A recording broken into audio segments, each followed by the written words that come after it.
हमारे लिए स्त्रियां लक्ष्मी स्वरूप है, दुर्गा स्वरूप है, माँ अन्नपूर्णा के समान है। और आपके लिए स्त्रियां खेती करने की मशीन है, जिसका आपका एक ही कार्य है, 9 महीने के बाद दूसरी खेती, फिर 9 महीने के बाद तीसरी खेती। औरंगजेब कौन था? वो औरंगजेब जो दिन में 2.5 लाख जनेऊ जब तक ना जला ले उसकी आत्मा को संतुष्टि नहीं मिलती है, और उसी औरंगजेब की मजार पर चादर चढ़ाने जाते हैं अकरुद्दीन ओवैसी। ज्ञान वापी का मामला इतना हाईलाइट हुआ कि ओवैसी साहब कहने लगे कि जो राजपूतों की लड़कियां थी वो मुगलों को ब्याही। कैसे देखती हो? आप एक बार पद्मावती का नाम भी जरा जिक्र कर लें। हमारे देश में ऐसी रानियां रही थी जिसने मुगलों को अपना शरीर छूने नहीं दिया, बल्कि अपना जौहर करना स्वीकार किया। रानी पद्मावती हो, रानी दुर्गावती हो, हमारे देश में ऐसी ना जाने कई महिलाएं रह चुकी हैं जिन्होंने मुगलों को अपना शरीर मुगलों को सौंपने से बेहतर अपना जान देना ज़्यादा बेहतर समझा। ओवैसी असाउद्दीन अकरुद्दीन का हमेशा से यही काम रहा है कि वो लोग को कभी बोलने की तमीज़ नहीं है। सबसे पहली बात कि अपने आप को एक दिग्गज नेता कहते हैं जिनको ये नहीं पता कि तथ्य पर बात कैसे की जाती है, जिनको ये नहीं पता कि एक प्रधानमंत्री का इज्जत कैसे किया जाता है, इस देश का इज्जत कैसे किया जाता है, इस देश में रहने वाले लोगों और हमारे धर्म का इज्जत कैसे किया जाता है। ओवैसी अकरुद्दीन लोगों को भड़काने का काम कर रहे हैं। उनका यही कार्य रहा है कि किसी भी तरह लोग भड़के आपस में उलझे, और उनका समर्थन तो कुछ हिंदू भी कर रहे हैं जो हमारे देश में मौजूद हैं, जिनको किसी चीज़ से मतलब नहीं है।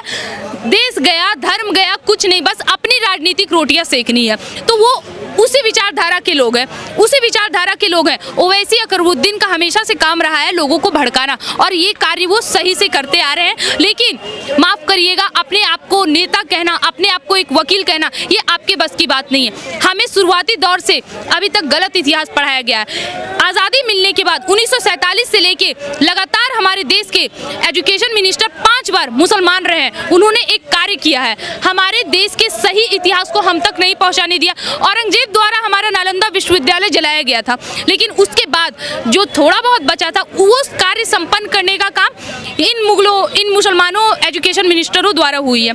हमें इतिहास पढ़ाया जाता है बाबर का बेटा हुमायूं, हुमायूं का अकबर, अकबर का शाहजहां, शाहजहां का औरंगजेब। हमें ये नहीं पढ़ाया जाता महाराणा प्रताप के पिता का नाम उदय सिंह था। हमें शिवाजी का इतिहास नहीं पढ़ाया जाता। आखिर क्यों? हमें हमेशा अधूरी जानकारी दी जाती है। अहिंसा परम धर्मो, सर अहिंसा परम धर्मो इस नाम पे आप पूरा चिल्ला रहे हैं कि आप पहले जाके अपनी संस्कृत भाषा पढ़ के आओ, उसमें लिखा हुआ अहिंसा परम धर्मो, अहिंसा आपका सबसे पहला धर्म है। सर उसका अगला लाइन आप क्यों नहीं पढ़ाते? धर्म हिंसा तथैव चौ। अगर अहिंसा परम धर्म है, आपका सबसे पहला धर्म अहिंसा है, तो दूसरा धर्म पे अगर बात आए तो सामने वालों को काटना भी आपका धर्म है, और ये जायज़ है। लेकिन एक बात मुझे ये समझनी है, जो पूरा का पूरा मामला है जो हिंदू महिलाओं तक पहुंच गया ज्ञान वापी से होते हुए, वैसे सब कहना क्या चाहते हैं?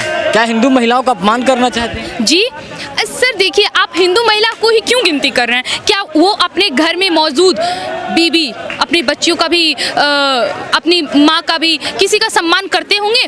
क्या आप एक मुसलमान नेता से ये उम्मीद करते हैं? माफ़ करिएगा, हमें ये वर्ड कहना पड़ रहा है, लेकिन आपकी स्थिति ही यही है ना कि आप अपने घर में मौजूद अपनी अम्मी, अपनी बहन जान, अपनी बीवी जान, आप किसी का इज्जत नहीं करते, क्योंकि आपके धर्म में कहीं भी ये नहीं बताया गया है कि स्त्री हमारे देश के, हम स्त्री को हम हिंदू धर्म में लक्ष्मी का रूप बताते हैं।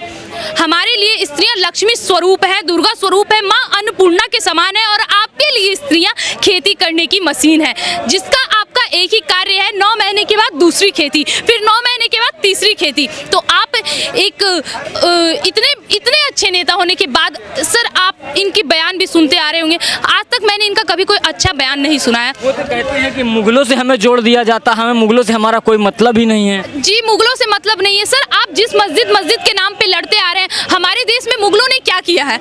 30,000 मंदिर तोड़े गए हैं इस देश के, तो 30,000 मंदिर क्या किसने तोड़े हैं? किसने तोड़े? आप एक बार लेखा जोखा पूरी अच्छी से निकाल लेना सर कि कौन देगा इसका जिम्मेदार, कौन है इसका जिम्मेदार।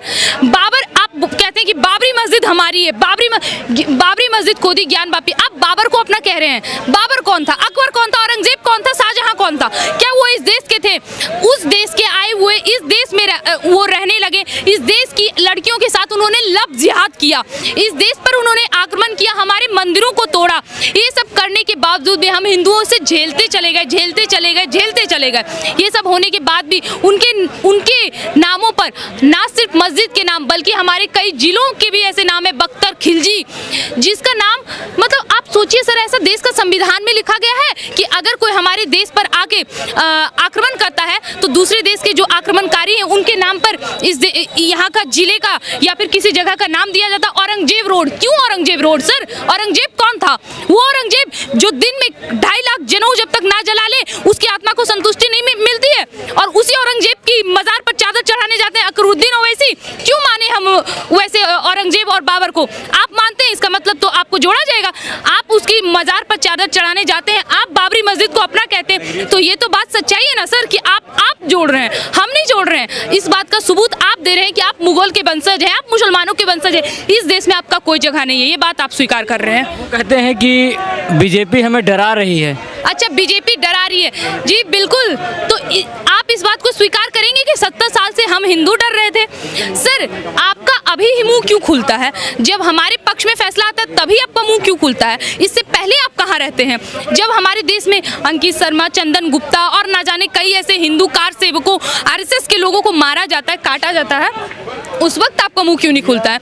जब कोई भी फैसला हमारे पक्ष में आता है तो आप कह देते हैं संविधान गलत है, संविधान के अनुसार कार्य नहीं किए जा रहे, संविधान की हत्या की जा रही है। माफ करिएगा सर, हम लोग हमेशा से संविधान के अनुसार ही चलते आ रहे हैं, और संविधान, जिस संविधान के बारे में आप ये कह रहे हैं ना, उसी संविधान के निर्माता भीमराव अंबेडकर जी ने कहा था कि मैं भारत पाकिस्तान के बंटवारे को तभी स्वीकार करूंगा जब सारे के सारे मुसलमान पाकिस्तान चले जाएं, जब सारे के सारे मुस्लिम पाकिस्तान चले जाए। क्या ऐसा हुआ? नहीं हुआ। फिर आप कैसे आप मानते हैं कि आप इस देश के हैं और हमें संविधान के रूल को फॉलो करना चाहिए? तो कहते हैं कि संविधान पर नहीं चल रही है बीजेपी, तभी तो ज्ञानवापी खोल दिया। सर, संविधान पर नहीं चल रही है तो अभी हमने महाभारत पर चलना शुरू भी नहीं करा है सर। अभी अगर हम महाभारत पे चलने लगे ना तो केवल 18 दिन में आप सब समाप्त हो जाएंगे। कुरुक्षेत्र का वो भूमि आज भी इस बात का गवाह है कि आज भी वहाँ की मिट्टियाँ लाल है। अगर यकीन नहीं है तो एक बार आप वहाँ जाकर जरूर देखें। आप जिस बीजेपी पर ये आरोप लगा रहे हैं कि ये संविधान का हनन कर रही है, तो आप सीधा सवाल कोर्ट पर उठा रहे हैं, क्योंकि अगर संविधान के अनुसार नहीं चलती तो पहला फटकार कोर्ट द्वारा लगाया जाता। लेकिन अगर कोर्ट भी इस बात को मान रही है, इसका मतलब यही है कि हम संविधान के अनुसार चल रहे हैं। संविधान के अनुसार ना चलने का कार्य आपने किया।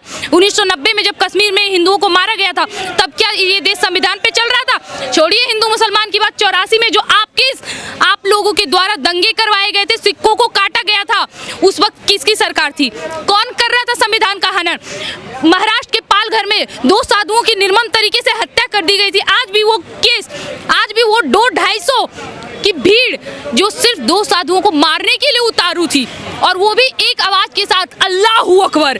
सर, ऐसी आवाज जब आ रही थी तो क्या आप संविधान, उस वक्त हमारा देश संविधान पर चल रहा था? उस वक्त आप इस तरह के जवाब क्यों नहीं दे रहे थे? उस वक्त आप मौनी बन जाते हैं, उस वक्त आप मौन धारण कर लेते हैं। जब बात हम पर आती है तो आप कहते हैं कि संविधान का हनन हो रहा है। नहीं सर, अब हमारा देश सही संविधान के अनुसार चल रहा है, हमारा देश सुरक्षित हाथों में है, आप बस इंतजार करिए। मुगलों की बात पे आते हैं, मुगल किसके वंशज? क्योंकि बात इसी बात पर है। कहते हैं कि जो हिंदुओं की लड़कियां हैं, अभी जो हम पहले मैंने आपसे सवाल पूछा, उनकी शादियां मुगलों से हुई, तो हम कैसे वंशज हो गए? 1206 में इस देश में, भारत देश में मुगल आए, उन्होंने यहाँ पर आके इस्लाम धर्म की स्थापना करी। उसके बाद बाबर तक तो आप छोड़ दीजिए, उसका एक कार्य रहा था कि मंदिर को तोड़ना, बाकी लूटपुट करना, ये सब। उसके फिर औलाद पैदा हुए जिसको हम अकबर के नाम से जानते हैं। उसने अपना विवाह रचाया जोधा से, ये सोचकर क्योंकि अगर वो जोधा से शादी करते हैं तो उनको राजपूतों का सपोर्ट मिलेगा। लेकिन राजपूत का ये मानसिक नहीं था। उन्होंने ये सोच के कहा था कि अगर हम अपनी जोधा को उस मुगल के हवाले कर देते तो शायद हमारा देश बच जाएगा। लेकिन उनको ये चीज़ नहीं पता था। लव जिहाद करने का पहला कार्य किया। तो सर, अगर आप ये बात को स्वीकार करते हैं कि नहीं, हम मुगल की पैदाइश नहीं है, हमारा अलग है, हम अलग है, मुगलों से अलग है, मुगल अलग है, मुगल ये थे, मुझे मुगल से मतलब नहीं है, मेरा वंशज अलग है, तो सर फिर आपके भाईजान क्यों जाते हैं औरंगजेब की मज़ार पर चादर चढ़ाने?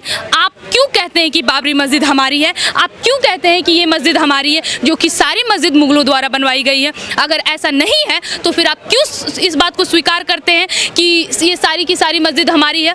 सर, आपको ये बात भी स्वीकार नहीं करनी चाहिए ना, आपको तो भाईचारा निभानी चाहिए। आप कहिए इस बात को कि भाई मुगल तो उस वक्त आए थे, हम हिंदुस्तानी हैं, तो एक काम करिए, जो मुगलों ने मस्जिद बनवाई थी ना, आप उसे तोड़कर हमारा मंदिर बनाइए। ये होता है भाईचारा। सर, भाईचारा तो हमने बहुत अच्छी से निभाया है। इस बात का संतुष्टि अगर आपको नहीं मिल रहा है तो मैं जवाब दे दूं कि हिंदुओं ने भाईचारा इस अच्छे तरीके से निभाया कि अखंड भारत, जो कि 83 लाख वर्ग किलोमीटर क्षेत्रफल में रहता था, आज 33 लाख वर्ग किलोमीटर क्षेत्रफल में पहुंच गया है। तो सर, भाईचारा का हर एक परिणाम हमने दिया है। हिंदुओं ने सिर्फ भाईचारा निभाने का ठेका ले रखा था और अभी तक निभाती आ रही है। लेकिन माफ़ करिएगा सर, अब जो सही है वही फैसला किया जाएगा। आपके इस तरह के बेतुका बयान देने से कोई फ़ायदा नहीं है।